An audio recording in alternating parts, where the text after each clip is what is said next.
ಪ್ರತಿಯೊಬ್ಬ ಮನುಷ್ಯನಿಗೂ ದುಡ್ಡಿನ ಮೇಲೆ ಆಸೆ ಇದ್ದೇ ಇರುತ್ತೆ. ಅದರಲ್ಲೂ ಆಕಸ್ಮಿಕವಾಗಿ ಹಣ ಏನಾದರೂ ಸಿಕ್ಕರೆ ಆತನ ಸಂತಸಕ್ಕೆ ಪರವೇ ಇರುವುದಿಲ್ಲ.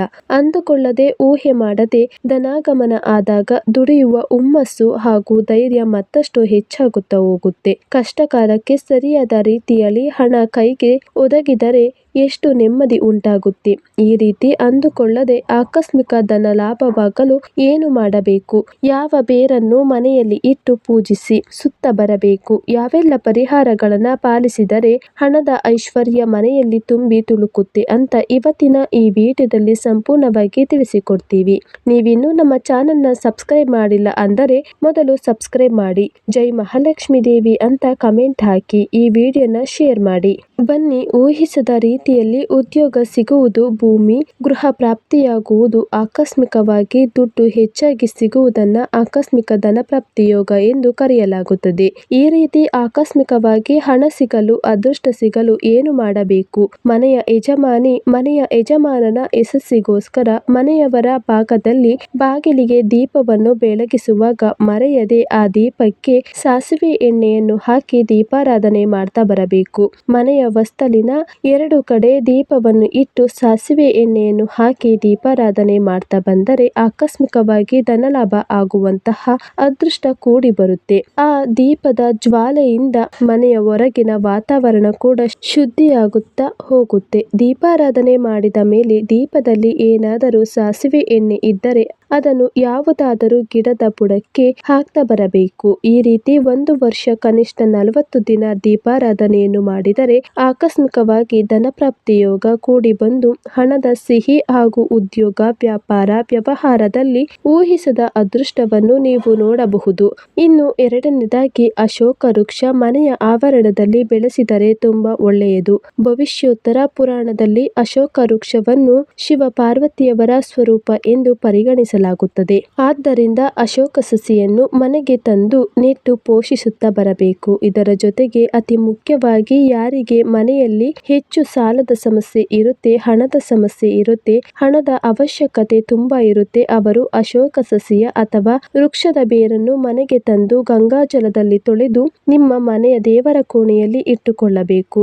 ನಿತ್ಯ ಪೂಜೆಯನ್ನು ಮಾಡುವಾಗ ಧೂಪವನ್ನು ತೋರಿಸುತ್ತಾ ಆರತಿಯನ್ನು ಬೆಳಗುತ್ತಾ ವಿಶೇಷವಾಗಿ ಆ ಬೇರಿಗೆ ಪೂಜಿಸಬೇಕು. ಇದರಿಂದ ಮನೆಗೆ ಶೀಘ್ರ ಧನಾಗಮನ ಉಂಟಾಗುತ್ತೆ. ಇನ್ನು ಸಾಲದ ಮರದ ಪರಿಹಾರವನ್ನು ಪಾಲಿಸಿದರೂ ಕೂಡ ಆಕಸ್ಮಿಕವಾಗಿ ಧನಪ್ರಾಪ್ತಿ ಉಂಟಾಗುತ್ತೆ. ಏನ್ ಮಾಡಬೇಕು? ಆಲದ ಮರ ಎಲ್ಲಾದರೂ ಕಂಡರೆ ಆಲದ ಮರದಲ್ಲಿ ನೇತಾಡುವಂತಹ ಕೊಂಬೆಗಳು ಅಥವಾ ಬೇರನ್ನು ಕಟ್ಟಿ ಮನೆಗೆ ಬರಬೇಕು.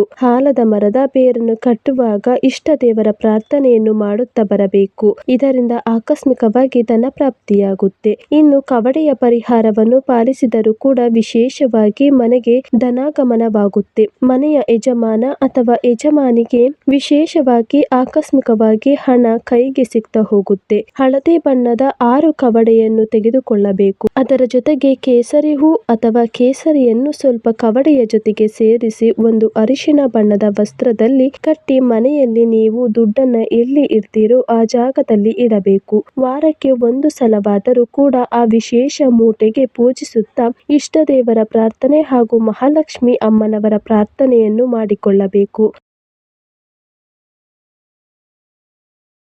ಇನ್ನು ಕೊನೆಯದಾಗಿ ಉಪ್ಪಿನಿಂದ ಈ ಪರಿಹಾರವನ್ನು ಪಾಲಿಸಿದರೂ ಕೂಡ ಧನಾಗಮನ ಬಹಳ ಸುಲಭವಾಗಿ ಆಗ್ತಾ ಹೋಗುತ್ತೆ. ಯಾವುದಾದರೂ ಮಂಗಳವಾರ, ಗುರುವಾರ, ಶುಕ್ರವಾರ, ಶನಿವಾರದ ದಿನ ಒಂದು ಗಾಜಿನ ಪಾತ್ರೆಗೆ ಕಲ್ಲುಪ್ಪನ್ನ ಹಾಕಬೇಕು. ನಂತರ ಈ ಉಪ್ಪು ತುಂಬಿದ ಗಾಜಿನ ಪಾತ್ರೆಯನ್ನು ನಿಮ್ಮ ಮನೆಯಲ್ಲಿ ಎಲ್ಲಾದರೂ ಸರಿ ಈಶಾನ್ಯ ದಿಕ್ಕಿನಲ್ಲಿ ಇಡಬೇಕು. ಗಾಜಿನ ಪಾತ್ರೆ ಮೇಲೆ ಒಂದು ಚಿಕ್ಕ ತಟ್ಟೆಯನ್ನು ಮುಚ್ಚಿಡಬೇಕು. ವಾರಕ್ಕೆ 1 ಬಾರಿ ಉಪ್ಪನ್ನು ಬದಲಾಯಿಸಿ ಮತ್ತೆ ಹೊಸ ಕಲ್ಲುಪ್ಪನ್ನು ಆ ಗಾಜಿನ ಬಟ್ಟಲಿಗೆ ಹಾಕಿ ಬದಲಾಯಿಸಿದ ಉಪ್ಪನ್ನು ಯಾವುದಾದರೂ ದೊಡ್ಡ ಮರದ ಗಿಡದ ಬುಡಕ್ಕೆ ಹಾಕ್ತಾ ಬರಬೇಕು. ಈ ರೀತಿ ಪರಿಹಾರವನ್ನು ಪಾಲಿಸಿದರೆ ಜಾತಕ ದೋಷಗಳು ಕಳೆದು, ದೃಷ್ಟಿ ದೋಷಗಳು ಕಳೆದು ಆಕಸ್ಮಿಕವಾಗಿ ಧನ ಪ್ರಾಪ್ತಿಯಾಗುತ್ತೆ. ಆಕಸ್ಮಿಕವಾಗಿ ಹಣದ ಲಾಭವಾಗಬೇಕು ಎಂದರೆ ಮನೆಯ ಹೊರಭಾಗದಲ್ಲಿ ಹೊಸ್ತಲಿನ ಮುಂಭಾಗದಲ್ಲಿ ಸಾಸಿವೆ ಎಣ್ಣೆಯ ದೀಪವನ್ನು ಬೆಳಗಿಸಬೇಕು. ಮನೆಯ ಆವರಣದಲ್ಲಿ ಅಶೋಕ ಸಸಿಯನ್ನು ಬೆಳಗಿಸಬೇಕು.